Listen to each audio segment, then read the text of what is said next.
जो परीक्षा में पुराने माफिया रहे हैं और अभी भी वो एक्टिव थे, उनकी गिरफ्तारी आर्थिक अपराध इकाई के द्वारा की गई है। 2012 से ही जो परीक्षा वाली जो धांधली वाला काम ये कर रहे थे। एक और परीक्षा माफिया नोन है चंदन गोयल, ये इसकी गिरफ्तारी हुई है। प्रत्येक स्टूडेंट से 1 लाख रुपए का कमीशन अब लिया था। नमस्कार दोस्तों, बिहार की सबसे बड़ी परीक्षा घोटालों में से एक बीपीएससी CRI 3 और नीट पेपर लीक केस में EOU को बड़ी सफलता मिली है। इस मामले में गिरफ्तार किए गए 2 परीक्षा माफिया ने ऐसे खुलासे किए हैं जिसने पूरे सिस्टम को हिलाकर रख दिया है। इस वीडियो में हम जानेंगे कौन है ये माफिया, कैसे चलता था पूरा नेटवर्क और EOU के DIG ने इस पर क्या कहा है। क्या आयोजन किया गया है, इसमें जो आर्थिक अपराध इकाई की जो दोनों प्रमुख प्रभाग हैं, यानी कि आर्थिक अपराध और साइबर, इसकी विगत कुछ माहों में क्या अच्छी उपलब्धियां रही हैं और क्या क्या नए नवाचार किए गए हैं, इसके संबंध में हम आप लोगों को ब्रीफ करेंगे। सबसे पहले आर्थिक अपराध वाली साइट पे जो हम लोगों का प्रमुख फोकस रहा है, आप सभी अवगत हैं कि अभी चुनाव होके हटा है और उसके बाद अब जो रिक्रूटमेंट की प्रक्रियाएं थी विभिन्न जो सरकारी विभागों में होनी है, बहुत से विभागों में विज्ञापन निकले हैं रिक्रूटमेंट में, और ज़्यादातर जो रिक्रूटमेंट है ये परीक्षा के आधार पर की जाती है। तो इस माह में भी 2 परीक्षाओं का आयोजन किया गया था। तो उससे पहले जैसे कि अब एक SOP बन गया है कि हम लोगों के पास हम लोग अपना कंट्रोल रूम एक्टिवेट करते हैं, ये सुनिश्चित करने के लिए कि जितने भी जो परीक्षा माफिया हैं, पुराने गिरोह चलते हैं या नए गिरोह हैं, उनके ऊपर हम लोग सर्विलांस माउंट करें और एक ऐसी प्रभावी कार्रवाई करें कि जो अब परीक्षाएं हो रही हैं इसमें किस प्रकार की वो धांधली नहीं कर पाए। तो इस माह में हम लोगों ने 2 प्रमुख जो परीक्षा में पुराने माफिया रहे हैं और अभी भी वो एक्टिव थे, उनकी गिरफ्तारी आर्थिक अपराध इकाई के द्वारा की गई है। सबसे पहले शेखपुरा के संजय प्रभात 2012 से ही जो परीक्षा वाली जो धांधली वाला काम ये कर रहे थे। ये संजीव मुखिया से 2011 से जुड़े हुए थे। 2016 में जो तेलंगाना राज्य का इंजीनियरिंग, एग्रीकल्चर और मैनेजमेंट का कॉमन एंट्रेंस टेस्ट था, उसका परीक्षा पेपर लीक हुआ था, उसमें ये अभियुक्त थे। और उसी साल उत्तराखंड में ऑल इंडिया PMT की परीक्षा लीक हुई थी हल्द्वानी नैनीताल में, तो उसमें भी ये अभियुक्त थे। जो हम लोगों का BPSC का परीक्षा हुआ था TRE 3, जो इसका अनुसंधान आर्थिक अपराध इकाई के द्वारा किया जा रहा है, 6/24 कांड संख्या है, तो उसमें इनके द्वारा कैंडिडेट से सप्लाई किए गए थे और कैंडिडेट्स को एस्कॉर्ट करके जहाँ पे परीक्षा पढ़ाई गई थी देवघर हजारीबाग तक उनको लेकर जाया गया था। तो उनकी गिरफ्तारी हुई है और इन्हीं की ही निशानदेही पे एक और परीक्षा माफिया नोन है चंदन गोयल, ये इसकी गिरफ्तारी हुई है। ये बुधौली थाना जिला शेखपुरा का रहने वाले हैं और इससे पहले जो ये चंदन है ये 2011 में CTET की परीक्षा लीक हुई थी, वहां से कंकड़बाग थाना में केस हुआ था, वहां से जेल जा चुके हैं। और उसके बाद जो 2017 में पत्रकार नगर थाना में जो नीट की परीक्षा के लीक का मामला था, उसमें ये अभी तक असत्यापित थे और वांछित चले आ रहे थे, तो इनकी भी गिरफ्तारी की गई है। इन दोनों की गिरफ्तारी से हम लोगों को और भी क्लू मिले हैं।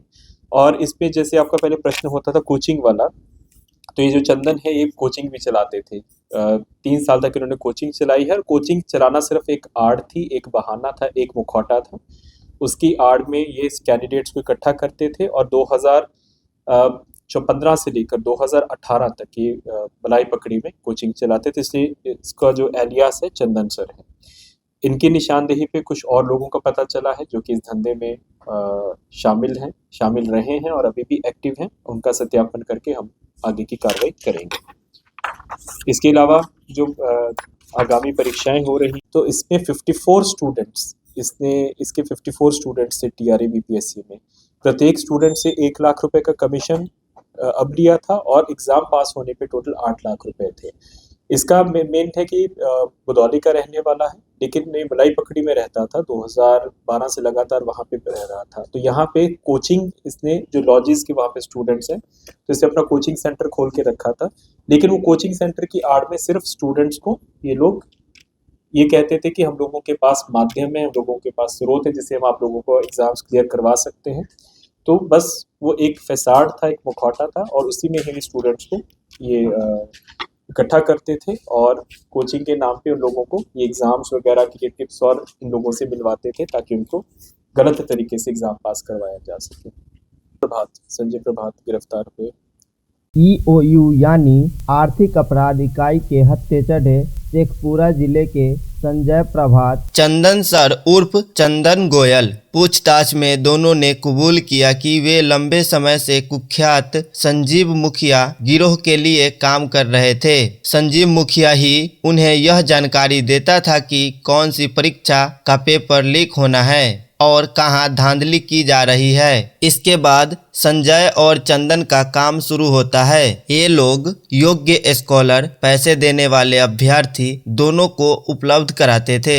इसके बदले में प्रति छात्र से मोटा कमीशन लिया जाता था। चंदन सर से पूछताछ में पता चला कि कुल 54 कैंडिडेट दिए, प्रति कैंडिडेट 10 लाख की डील, औसतन 6 लाख रुपये की वसूली, यानी कुल उगाही 3 करोड़ रुपये से ज़्यादा। इसमें से 54 लाख रुपये चंदन ने अपने पास रखे, बाकी पूरी रकम संजीव मुखिया को दे दी। वहीं संजय प्रभात ने 26 कैंडिडेट उपलब्ध कराए, कमीशन के तौर पर 26 लाख रुपये अपने पास रखे। दोनों मिलकर सालों से परीक्षा माफिया नेटवर्क को मजबूत कर रहे थे। आइए जानते हैं इस पूरे मामले पर DIG मानवजीत सिंह ढिल्लों का क्या बयान है। EOU ने अब करीब 10 परीक्षा माफिया और कोचिंग संचालकों को चिन्हित किया है। मुख्य नाम अखिलेश सर, अरुण सर और नीरज सर। ये सभी लोग संजीव मुखिया गिरोह को अभ्यर्थी और स्कॉलर उपलब्ध कराते थे। चंदन सर पटना के मुसल्लहपुर इलाके में कोचिंग और लॉज चलाता था। 2011 से 2018 तक कोचिंग संचालन और संजय प्रभात के साथ